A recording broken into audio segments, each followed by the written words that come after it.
சினிமாவில் தான் தேட்டரில் போயிட்டு விஜய் அண்ணாவை ரசித்து கைத்தட்டி ஆர்ப்பாட்டம் பண்ணி விசில் அடித்து ரசித்தேன்.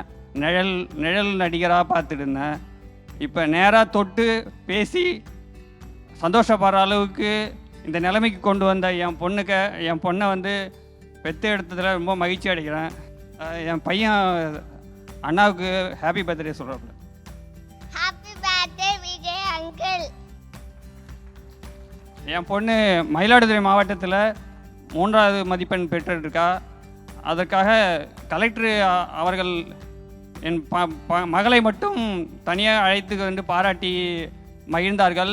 ஆனால் விஜய் அண்ணா அவர்கள் பெற்றோர்கள் எங்களையும் சேர்த்து பாராட்டி மகிழ்ச்சி கொடுத்ததுக்கு நாங்கள் ரொம்ப கொடுத்து வைத்துள்ளோம்.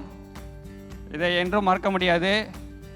சென்ற முறை 30ஆம் தேதி மாணவர்களுக்கு பரிசளிப்பு விழா நடத்திய போது விஜய் அண்ணா அவர்கள் ஸ்பீச் கொடுத்தார்கள்.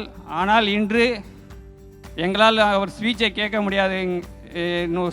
எனக்கு மன வருத்தத்தில் இருப்பதால் என் மகளை ஓரிரு வார்த்தைகள் பாராட்டி அவரை குரலை கேட்க எனக்கு மிகவும் ஆசையாக உள்ளது. இல்லையில் நான் சீர்காழி பேருந்தில் படியேற மாட்டேன் என்று கூறுகிறேன். செய்திகளை உடனுக்குடனும் துல்லியமாகவும் தெரிந்து கொள்ள சப்ஸ்கிரைப் பண்ணுங்க.